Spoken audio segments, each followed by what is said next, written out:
Last 2-3 remarks அவர் பேசும்போது நம்ம ரியாக்டே ஐ பண்ணல. திங்க் கனடா போகும்போது தான் he refuse to visit Washington நினைக்கிறேன். அதுதான் ஈகோ பாயிண்ட்டும்.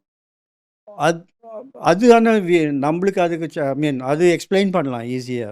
ஓகே. ஏன்னா அவர் தவறா புரிஞ்சுக்கிறதுக்கு அர்த்தம் இல்ல. ஏன் சொல்றீங்கங்க? அப்போ வந்து பாகிஸ்தான் சீஃப் ஆஃப் ஆர்மி அங்க இருந்தார். வசீம் மீன் முனீர் அங்க இருந்தார். ஸோ அப்போ ஒரு ரிஸ்க் இருந்தது. எங்கேயாவது 3 பேரும் மீட்டிங் ஒரே போட்டோல 2 பேரும் கொண்டு வந்துருவார். நான் தான் அது எல்லாம் தீர்த்து நம்ம வச்சேன்னு விரும்பவே சொல்றதுக்கு. மாட்டோம். தனியா கூப்பிட்டுருந்தா கூட போயிருக்கலாம் ஒரு கால். தெரியல. பட் போயிருக்கலாம். பட் அந்த ஒரு ரிஸ்க் இருந்தது. அதனால தான் வந்தோம். அது நம்ம எக்ஸ்பிளைன் பண்ணிட்டார். அதெல்லாம் ஜெய்சங்கர் உங்களுக்கு தெரியும். அவர் வந்து கரெக்டாக அது என்ன சொல்லணுமோ அதெல்லாம் சொல்லிடுவாங்க அவங்க. ஓகே. ஸோ அது ஒன்று பேரலல் ட்ராக் சொல்லலாம். இது ஒரு ட்ராக்னா அது ஒரு ட்ராக். இப்போ நிறைய 3-4 ட்ராக் ஓடின்னு இருக்கு.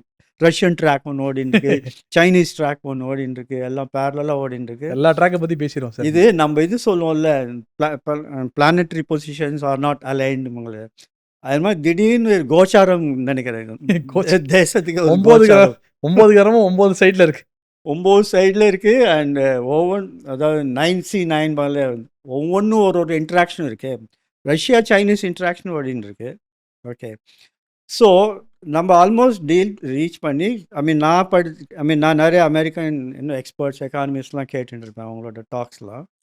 அது அகாடமிஷியன்ஸ் ஆல்சோ அவங்களோடய இன்ட்ராக்ட் பண்ணிட்டு இருக்கேன். அதுலேருந்து என்ன தெரியும்னா ஆல்மோஸ்ட் ரீச் டீல். அந்த வரும்போது அவர் ஐ திங்க் ஜூலையிலோ திரும்பி வந்தார் பியூஷ் கோயல். ஓகே. அப்போ சொன்னார், ஐ மீன் ஜூலை எண்டில் ஒரு ஆகஸ்ட் 1 ஒரு டார்கெட் இருந்தது. இல்லைன்னா 25% ஆகும்னு. ஏப்ரல் அனௌன்ஸ் பண்ணார். பட் சொன்னார் ஆகஸ்ட் 1 வரையில் நாங்கள் நிறுத்தி வைக்கிறோம். ஆகஸ்ட் 1 ஆனால் இம்ப்ளிமெண்ட் பண்ணிவிடுவோம் அப்படின்னாரு. இம்ப்ளிமெண்ட்டும் பண்ணிட்டாங்க. அப்போயே பியூஷ் கோயல் சொன்னார் ஆகஸ்ட் 1 ஒரு ரெசல்யூஷனுக்கு வந்துடுவோம், நாங்கள் ட்ரேட் டீல் வந்துடுவோம். அந்த அளவுக்கு கான்ஃபிடன்ஸ் இருந்தது. அதுக்கு முன்னாடி ஆப்ரேஷன் சிந்தூரம் ஆயிடுது. ஸோ அதுவும் சொல்ல முடியாது. ஓகே. ஒன்று என்ன படித்தேன்னா ஒரு இடத்துல நிறையா படிந்து ஸ்மால் மைன்யூட்ஸ் இதெல்லாம் வாய்ஸ் இருக்கும்ல, அதுதான் நம்ம பிக்கப் பண்ண எப்போவுமே இந்த மாதிரி ஒரு கோட் போட்டு ஓரமா அதுக்கு நம்ம ஆண்டனா வந்து அது இருக்கணும், ஷார்ப்பாக இருக்கணும் பிடிச்சிக்கிறது. டீல் நடந்துட்டு இருக்கும்போது என்ன பண்ண அங்கே நிறைய இன்னும் பாகிஸ்தான் சப்போர்ட்டர்ஸ் இருக்கலாம், இல்லை இந்தியா பிடிக்காதவங்க இருக்கலாம்.